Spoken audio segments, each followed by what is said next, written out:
Hey there, members of the Night Crew, and folks who just love horror. Welcome to the Night Crew podcast, where shadows breathe and monsters listen. This is the podcast where we get cozy with the creepy, the frightening, and the just plain undead. I'm your host, Brad Ricks. And just a quick reminder, if you're a fan of the Night Crew podcast and would like to order a t-shirt, they are available on my website. Hop over and order yourself one. Quick a little bit about my agenda coming up. I have Scares That Care AuthorCon coming up starting this coming Friday. So hope to see you there if you happen to be in the Williamsburg area. Stop by, pick up a few books. Also, first weekend in March, I'll be at Big Texas Terror in San Antonio. It's going to be a great event that I'm super excited for. I'm hoping to be able to keep up with these podcasts throughout the next couple events that I have. If I happen to miss a week, my apologies. Now, last week, I talked about the Beast of Gévaudan and the Beast of Bray Road. And I also talked about the Loup-Garou, which sets up for today's episode. Now, with our vampire deep dive, we had an episode take us on a trip to New Orleans. Well, I hope you enjoyed the sights and the food, because we're going back to Louisiana.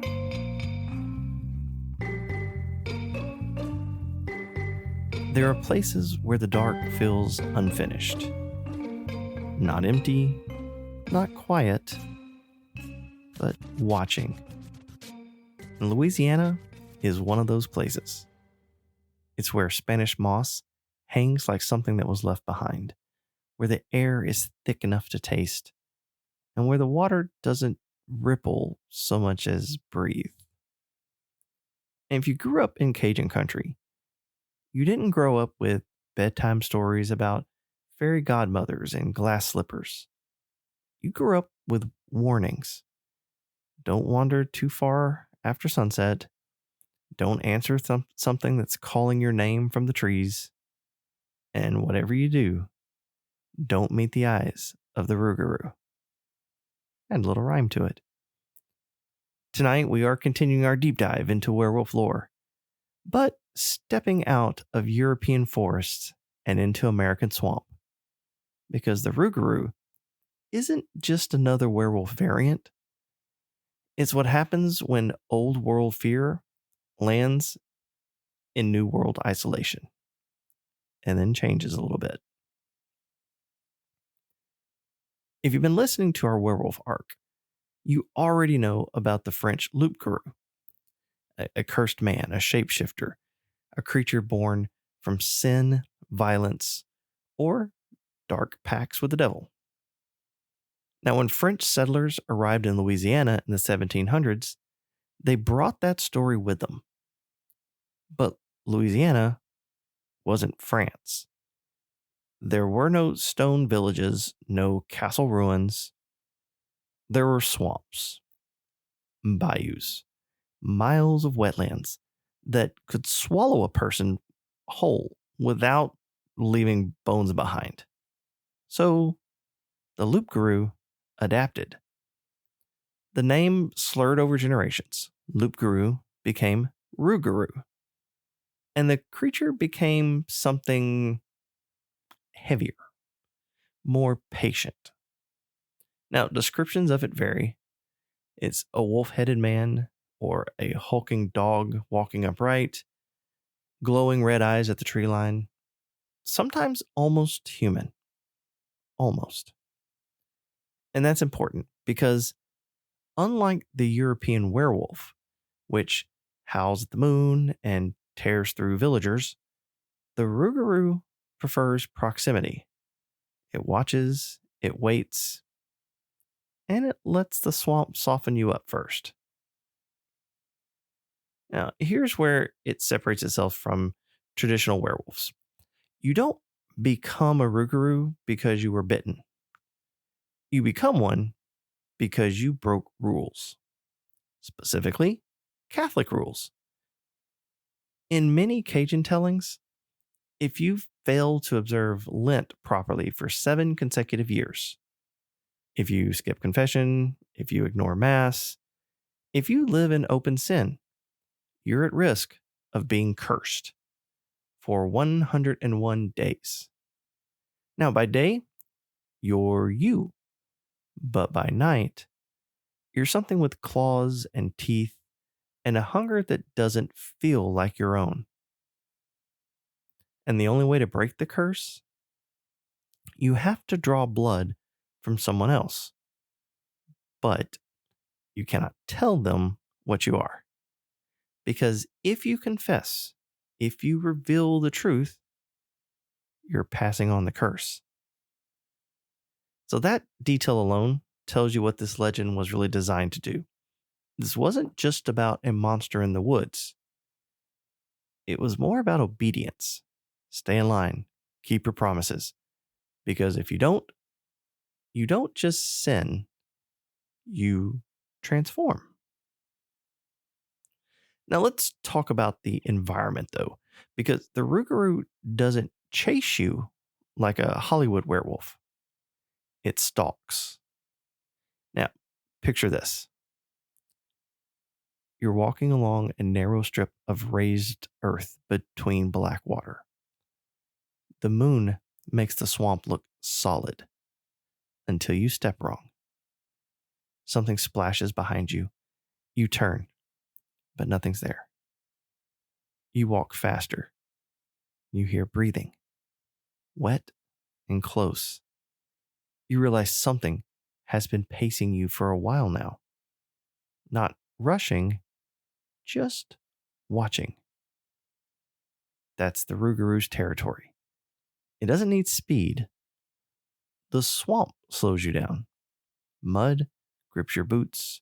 Roots twist your ankle. Water swallows your flashlight beam. By the time it reveals itself, you're already trapped. All right. Now, let's ask this question. So you're in the swamp. You see red eyes between the trees. What do you do? How do you kill a Rougarou? Well, here's kind of the uncomfortable truth. There's not a universal answer. Now, the first part of this is, let's say you don't kill it, you just outlast it. Because in many traditions, the Rougarou isn't a separate beast. It's someone under a curse. And that curse lasts 101 days. If you survive without it drawing your blood, the curse ends. But if it scratches you, if it bites you, well, now the clock resets. Now you're the one counting nights. So sometimes the goal isn't killing it, it was just endurance, which might actually be worse because that means it can come back again and again until you slip. Now, also, because of its werewolf ancestry, some stories do say that silver works. Bullets, knives, a rosary pressed into flesh. But the Rougarou predates Hollywood rules. Silver might wound it, or it might just make it angry. And in a swamp, you don't want something angry and wounded tracking you through water. Now, a third thing, and this is uniquely Louisiana. Some say prayer repels it. The sign of the cross forces it back. That repentance breaks the curse entirely. Which, makes sense. It was born from broken vows. But imagine your defense being faith while something circles you in the dark. That's not very comforting. It feels more like desperation. Now, this next thing, so I kind of like this one. I think it's kind of funny, but there's an old European carryover that made its way into Cajun lore. The counting compulsion. If you remember, we kind of talked about this in the vampire myths too. But with this, you scatter 13 small objects, beans, seeds, pebbles, at your feet. The Rougarou will be compelled to count them before continuing. But imagine trying that in real time. Your hand shaking, you drop dried beans into the mud, and behind you, instead of breathing, you hear whispering, counting. 1, 2, 3. That might buy you seconds, but in the swamp, not really safety. Now, there's also a thing where some hunters claim that they've driven it into deep marsh. They lured it into unstable ground. Watched something large sink beneath the surface. But here's the problem. In folklore, if you don't see the body, you don't assume it's dead. Now, if you ask around Louisiana long enough, you'll hear stories told quietly. In my interview with Blaine, that's one things he talked about is those are stories he grew up with. Hunters followed for miles, massive footprints appearing near porches and stopping abruptly. Children describing a dog man watching from the tree line. And here's the pattern. It doesn't always attack. It threatens. It observes. It lets you know it could. Now, that psychological element ties it back to what we've been discussing this whole time about werewolves. The fear isn't just violence, it's transformation. It's the idea that the monster could be someone you know, someone in church with you, someone at your dinner table. And you wouldn't know until the sun went down. But why does the Rougarou endure? So, European werewolves were about losing control.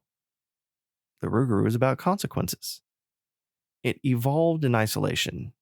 It absorbed religion, and it became a moral enforcer in a place where the wilderness already felt alive. And that's really what makes it powerful. It wasn't just a beast in the woods. It was a warning to children, to sinners, to communities. And even now, when you see it on festive posters or sports mascots, talk to someone who grew up in, deep in Cajun country. They'll tell you, don't joke about it at night because the swamp has a tendency to listen. So, if traditional werewolves howl at the moon, the Rougarou breathes in the dark. It doesn't need silver bullets to survive. It just needs belief. And somewhere in Louisiana, where the trees grow thick and the water runs black, something might still be standing at the tree line, watching, waiting for someone to break a promise.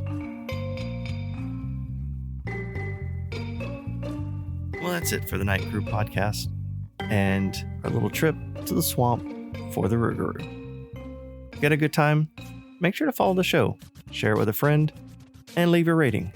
Hopefully 5 stars. If you want updates on my writing, you can follow me on Facebook or TikTok at Brad Ricks Author. You can find copies of my novels wherever you like to buy books. But if you hop over to my website, bradricks.com, you can purchase signed copies of any of my novels and get yourself a Night Crew podcast t-shirt. I'm Brad Ricks, reminding you to stay out of graveyards after dark, question people who don't show up in mirrors, and try to stay good. 101 days is a long time. Until next time, keep your curtains drawn, your sense of humor sharp, and your blood inside your body. Thanks for listening.